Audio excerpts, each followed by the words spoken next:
Hola, mi nombre es Alexandra Venegas y le hablaré sobre la división del trabajo y las relaciones laborales. En este video estaremos trabajando con los conceptos, características, evolución histórica, teorías o modelos más importantes, la relación que tiene la temática con las relaciones industriales, que en este caso sería mi carrera, la relación de la temática pues con el contexto organizacional y algunas conclusiones. La división social del trabajo se apoya en la partición de las distintas labores que componen el proceso benéfico de un bien o servicio, el cual se reparte entre un conjunto definido de individuos. Este se basa en una fragmentación de labores correctas para la producción, las cuales pues se reparten entre una serie de personas dependiendo de su fuerza, capacidad, de especialidad o naturaleza. En resumen, pues es la separación de distintos tipos de trabajo en una sociedad, de modo de que los productores se puedan concentrar en una determinada rama y alguna clase de producción. Para Adam Smith, 1776, la división del trabajo fue una de las principales causas para que las naciones pudiesen incrementar su riqueza. Según este economista escocés, la división del trabajo permitía incrementar monumentalmente pues, la productividad, ya que el obrero no precisaba el cambio constante de un utensilio en el proceso de la creación de algún producto. Esto, pues para Smith, permitía a los productores el ahorro del capital, ya que un obrero no necesitaba disponer de todas las herramientas para la construcción de un bien o servicio. Se conoce como relaciones laborales a ese parentesco que está establecido entre dos o más personas en el campo gremial o pues en el campo del trabajo. Las relaciones laborales se crean entre esa persona que da su fuerza de trabajo, que puede ser tanto física como mental, y ese pues que da el capital o los medios de producción para que la primera persona anteriormente mencionada pueda lograr su labor. Según John Locke, 1995, las relaciones laborales pues, se configuran como un campo de estudio distinto al económico y al político como consecuencia de la Gran Depresión de la Segunda Guerra Mundial. En sus comienzos fue una preocupación de la política pública porque se enfocó en la organización de los trabajadores en los sindicatos y en la manera en cómo los trabajadores pues, eran organizados y actuaban para estructurar la economía y a través de ella pues la sociedad en que vivían. La división del trabajo es caracterizado por el ahorro de capital, ya que cada obrero no tiene que contar con cada uno de los instrumentos que necesitaría para las diferentes funcionalidades, el ahorro de tiempo, porque el trabajador no tiene la necesidad de modificar una y otra vez la herramienta. Los trabajos a hacer por cada persona son un poco más simples, por lo cual pues, el error se reduciría. La simplicidad de las funcionalidades a realizar, porque el personal con menos vivencia pues, puede incorporarse al mercado gremial. Y por último, pues por la invención de novedosas máquinas. Esto se debe a que una vez el trabajador se reúne o presta atención a una labor pequeña, pondrá más atención que si hace una donde deba estar rotando de trabajo una y otra vez. Esto pues sería un poco más complicado y el trabajador probablemente perdería la concentración al instante de que deba hacer o realizar pues la rotación. Por otro lado, las relaciones laborales están caracterizadas por el laboro personal, que dentro del trabajo estará comprometido de una manera personal una persona física natural.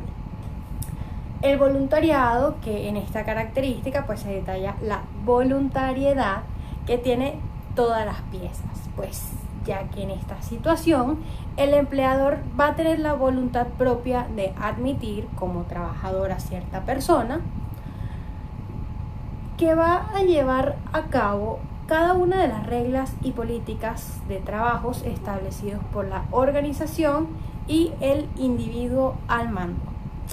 Y por último, pues la retribución salarial, que para que el empleado realice y lleve a cabo cada una de las ocupaciones estipuladas dentro de un contrato, tendrá que recibir a cambio pues un sueldo justo a cambio de las ocupaciones que él hará.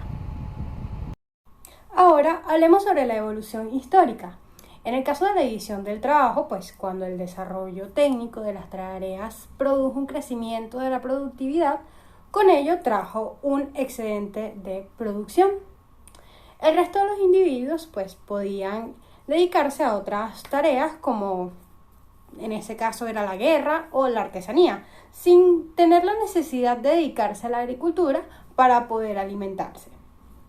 No obstante, en los inicios de la sociedad, la división del trabajo pues estaba fomentada de una forma directa, que en ese tiempo pues estaba relacionada con el excedente de producción. Y en las relaciones laborales, pues quizás quien mejor analizó estas relaciones pues fue Marx mediante su materialismo histórico. Marx y Engels pues primero organiza su pensamiento filosófico a partir del materialismo dialéctico, indicando que no hay más realidad que la materia, no obstante que esta materia no está estática. Sigue en un proceso como de cambio en el cual sigue la filosofía de su maestro Hegel. Anteriormente he hablado sobre Smith, pero me agradaría resaltar esta teoría y la pequeña diferencia que tenían Durkheim y Marx, donde Durkheim desarrolla un discurso teórico en contraposición tanto para la división del trabajo como para las relaciones sociales hacia Marx. Aunque usted no lo crea, hay una pequeña coincidencia entre los dos autores, donde ellos señalaban la creciente complejización de la división de trabajo. Esta acarreaba tanto a la especialización e interdependencia funcional como el confinamiento. También la atomización de los productores. Mientras Marx estima que toda la división del trabajo está configurada para la explotación de una clase sobre otra, Durkheim decía que la división del trabajo es un producto inevitable de la complejización social. Con respecto a la división social del trabajo con las relaciones industriales, que este caso es mi carrera, pues actualmente hay una tendencia a la cooperación entre organizaciones, empresas, equipos de trabajo y, por supuesto, personas. El desarrollo histórico del proceso de producción comienza con la división del trabajo, que ya se sabe que tiende a especializar a las personas indicadas en conjunto y después se comprometen a una producción con la consiguiente altura del grado de productividad que ellos poseen. Por otro lado, cuando se habla de las relaciones laborales con respecto a las relaciones industriales, se busca siempre apuntar a aquella disciplina que se delega del análisis de las interacciones en el trabajo y pues con las personas, ya sea de un trabajo de grado macro, también que esté ubicado en lo social, económico, gremial, cultural y humano. Y ahora me preguntará, ¿cuál es la relación con el contexto organizacional? Y aquí es donde coloco mis conclusiones. Imaginemos en este pequeño análisis, vamos a imaginar un arquitecto. Pues tendremos una persona que se ocupará de hacer los planos, ya sea en AutoCAD, que en este caso sería el arquitecto. Otra persona que sería la dedicada en hacer el análisis de la geometría y se dice delineante, pero yo creo que sería como un ingeniero civil. También otro que se dedica a la administración, el contador, el administrador, y pues esto sería un equipo, ¿no? Pues cualquier tarea, hasta incluso la más simple, puede dividirse entre otras más primordiales. para que se pueda hacer entre varias personas. Incluso una tarea tan simple que es mantener limpio el lugar de trabajo. Antes tenían a una persona que lo muestra mucho en las películas, que es la persona que lleva las cartas. Y cada puesto, opino de verdad que son importantes y necesarios para las empresas. Con esto en mente, pues las empresas podrían desarrollar una que otra dinámica para que las relaciones laborales que se desarrollan dentro de ellas sean lo más óptimas posibles. Recuerde, profe, que el talento gana partidos, pero el trabajo en equipo y la inteligencia gana campeonatos. Michael Jordan. Esto fue todo, espero que les haya gustado.